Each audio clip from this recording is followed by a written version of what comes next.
Hi, I'm Jade Buber and I'm a scoliosis warrior since 2001. My Cobe angle is 56 degrees and the maximum level of pain that I have experienced, if it's 1 to 10, I can say 11. So the first time I knew na meron akong scoliosis when I was in grade 5. Nung nagpa-check up kami for dengue, nakita nung physician na parang hindi daw pantay yung likod ko. And nung nagpa-check kami, meron akong scoliosis and I was diagnosed that time at 40 degrees na Cobe angle. In-advise ako na magsuot ng Milwaukee brace. Sabi kasi ng ortho, may chance pang makorek yung spine ko since immature pa, bata pa ako. So pwede pa siyang makorek through brace.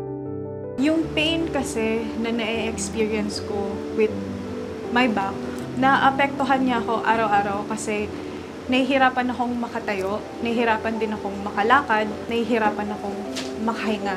It's not just about the scoliosis that I'm battling every day. Maraming mga underlying other conditions na parang sumama. So hindi ako makapag-focus, wala akong direction every day kapag in pain. Pinaka siguro masasabi ko na nakapagpa-go on sa akin even with the pain is yung support ng family and friends, especially ni Daisy.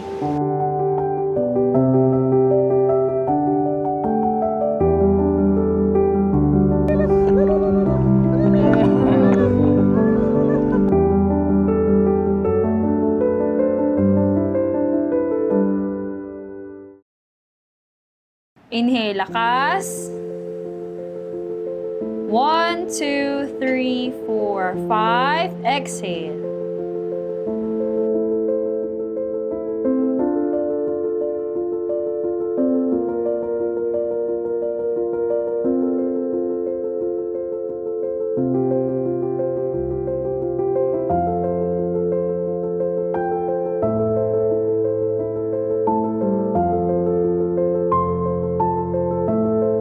Ang mission ng Posture Aid is to spread awareness and to treat Pilipino na nagsasuffer sa scoliosis para maiwasan din nila yung pag-worsen ng kanilang scoliosis na pwedeng mauwi sa major complication like difficulty in breathing, severe back pain, and other condition like degenerative joint disease.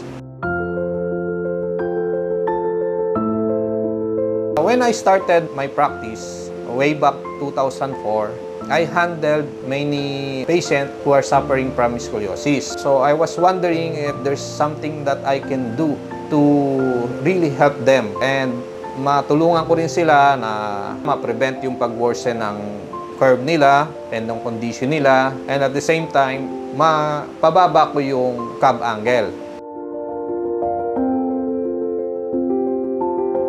Good morning po! Welcome to Posture Aid! I'm trying to look for a community na I know I will be accepted. Upon checking out some groups sa Facebook, may nahanap akong isang testimonial ng isang architect na nabawasan daw yung pain, yung posture niya is na-correct.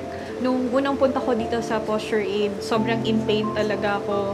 Sabi ko sa mom ko, baka last hope na to. Wala naman sigurong masamang mag-try.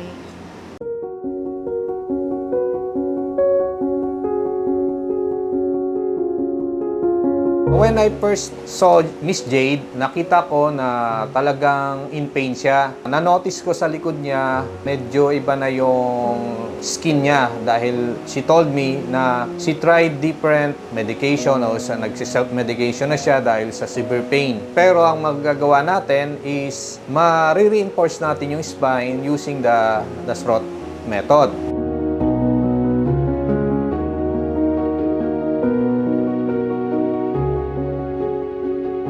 Ang Srot method, nag-originate siya sa Germany, sa katauhan ni Katharina Srot. Meron siyang scoliosis and because she tried many different methods, nagkaroon siya ng idea how to treat the scoliosis using breathing exercises. Lumabas sa studies na efficient in correcting the posture of scoliosis patient.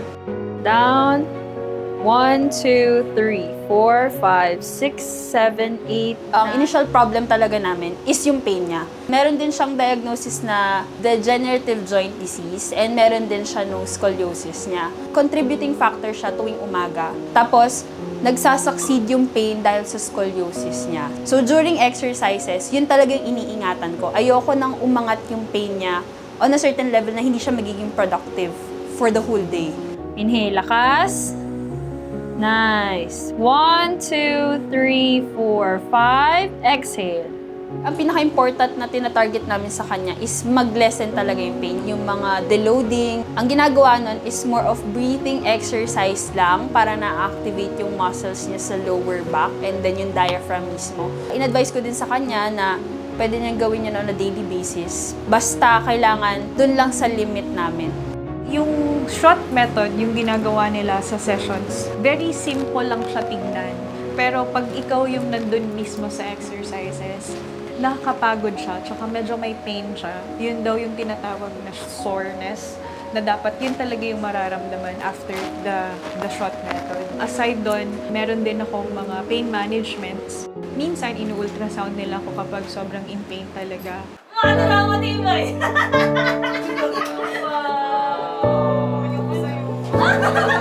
Yung buong session with posture aid, mararamdaman ko na nandito ko sa isang facility na I can call a home. Alam nila kung gaano ka paano kaiingatan, alam nila kung paano ka hahawakan. Hindi ka nila susukuan hanggat hindi nila nakikitang nag-improve ka or hindi nabawasan yung pain. Ang message ko talaga sa kanya is, sana tuloy-tuloy mo lang yung exercises mo. Nakita mo naman kung ano yung nagawa natin together. And I'm so proud na sobrang nawala yung pain mo. Hopefully, ma-maintain mo yan. Basta, imo-motivate kita in a way na sana hanap mo rin yung motivation sa sarili mo na i-continue yung exercises. Kasi parang, kumbaga, maintenance mo na siya. Yung nakita kong improvement during sessions with posture aid, na-lessen talaga yung pain. Hindi na ako ganon nagre-reklamo sa umaga kapag tatayo. Also, mas kaya ko na ng prolonged standing compared nung mga nakaraan. Ibang level yung nai-offer ni posture aid na hindi lang physical support, may emotional support talaga akong nafe-feel sa kanila. In general, yung buong experience na masasabi ko dito sa posture aid, life-changing.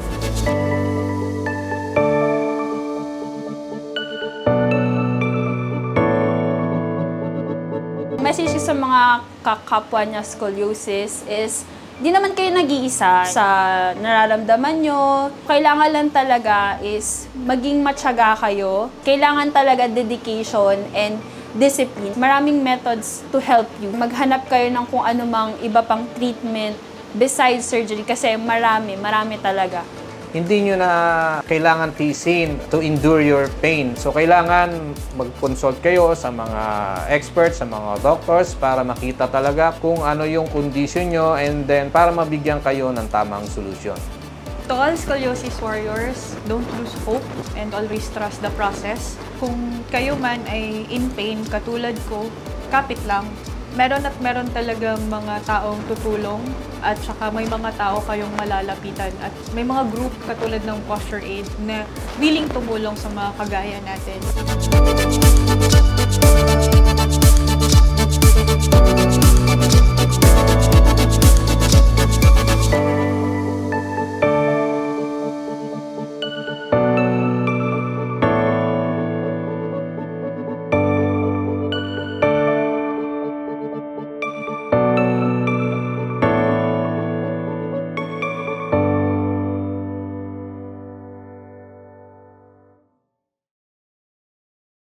Posture Aid, Scoliosis Center and Physical Rehab.